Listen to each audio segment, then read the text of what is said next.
a sister waiting for her brother to come home, a dream that felt too real to be a dream, and 40 days where a family didn't know if the person they loved was alive, lost, or gone for good. This is one of the most talked about accounts connected to Setealém, not because it involves a stranger on a bus, but because it involves two people who lived through the same night from two completely different sides, one awake and one dreaming. This is the story of Jeferson and Mirela. If you're new here, quick catch-up before we go further.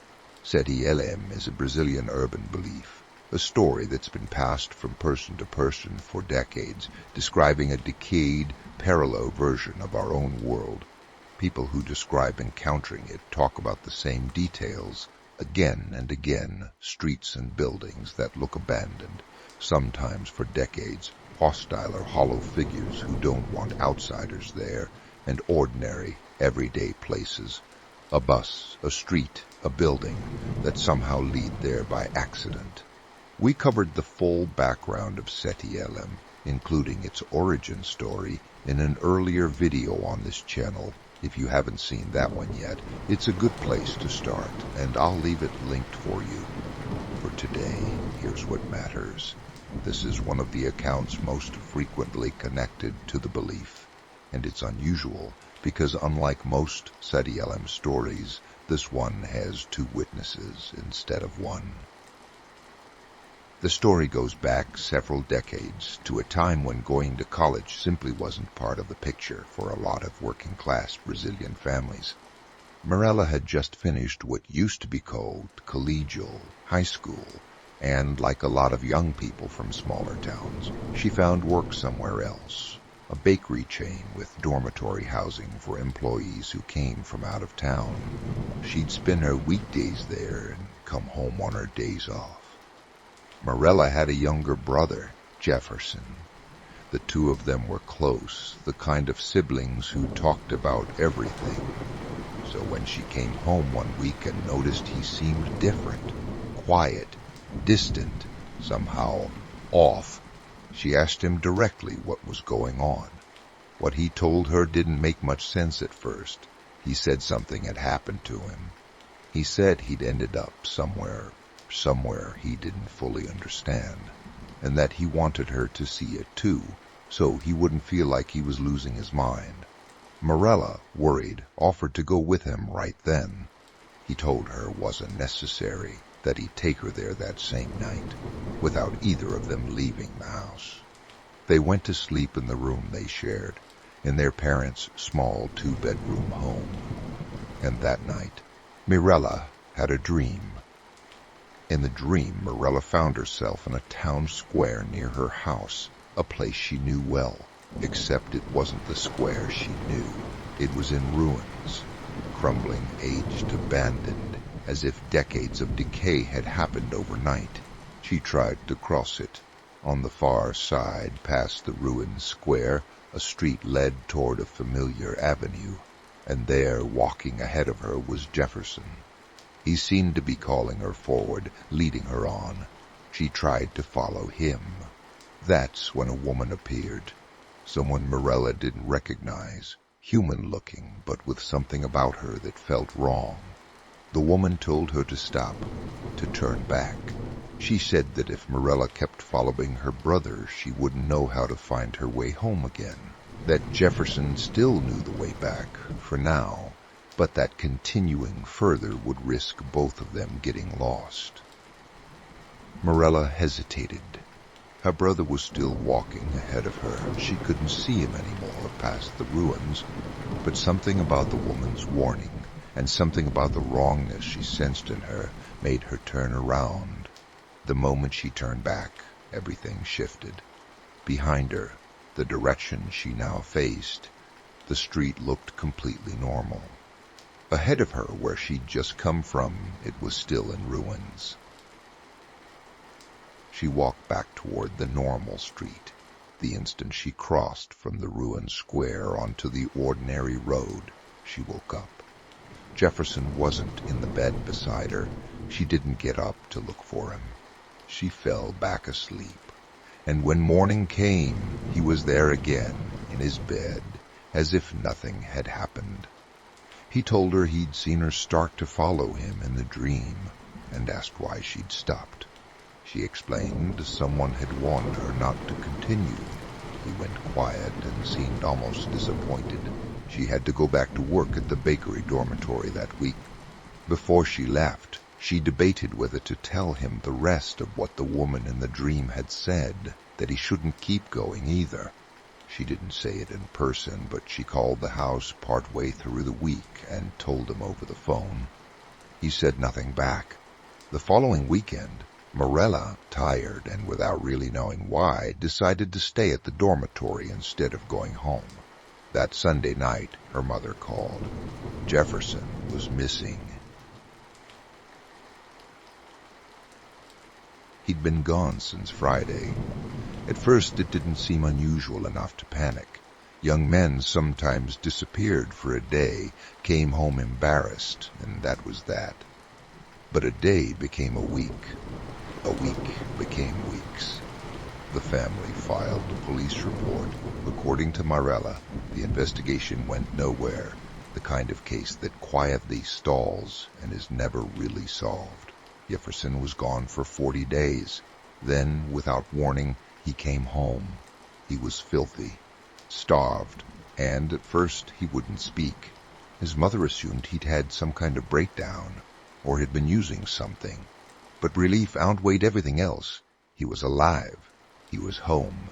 And for a while, that was enough for the family to simply move forward without asking too many questions. He'd lost the job he'd had before disappearing, in a country where an unexplained absence like that meant automatic termination, and eventually found other work. Life on the surface resumed. But that first night home, once their parents were asleep, Mirela sat with her brother and asked him directly what had happened. According to what he told her, after the ruined square and the avenue from the dream, he knew, somehow, that he wasn't supposed to keep going, but he did anyway, and once he had, he couldn't find his way back. People he encountered along the way, in a place that felt broken, decayed, and wrong in ways he struggled to describe, kept telling him the same thing, that he didn't belong there, that he needed to leave. He said he couldn't. Eventually, he told her, he found something almost absurdly mundane in the middle of all of it. A bus. He got on.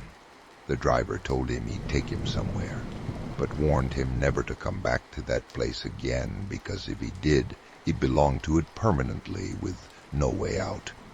The bus drove through what Jeferson described as his own city, reduced to the same ruin and decay as everywhere else he'd seen.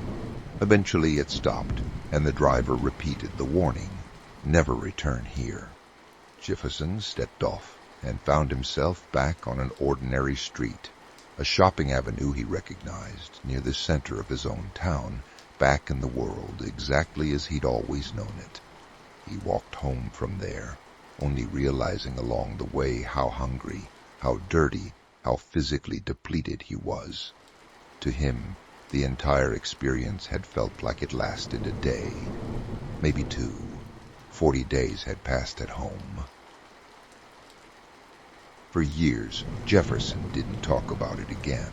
Not long after, he became an active member of a local church, met someone, married, and started a family, and by most accounts, simply chose to leave the entire episode behind him.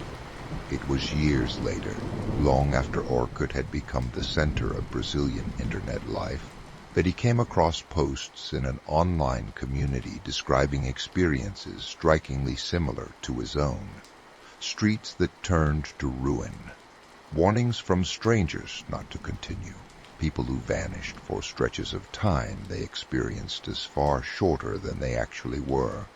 Someone in that community had already given the place a name, Setealém.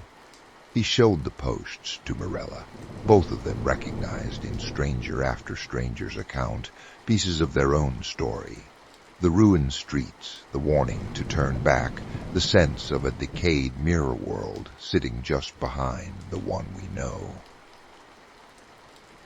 Stories like this one rarely stay isolated for long.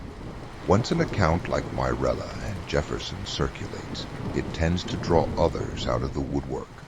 People who had a dream or an experience they never quite had a name for until they heard someone else describe it first. In the years since, other people have come forward describing dreams that echo pieces of the same account almost exactly.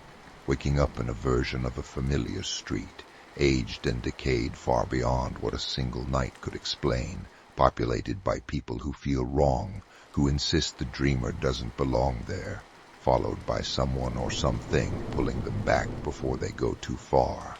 It's worth sitting with how consistent that structure is across people who, as far as we know, never spoke to each other, a familiar place corroded by time, a hostile or unsettling presence, a clear boundary between the ruined version and the real one, and a warning, always a warning, to turn back before it's too late.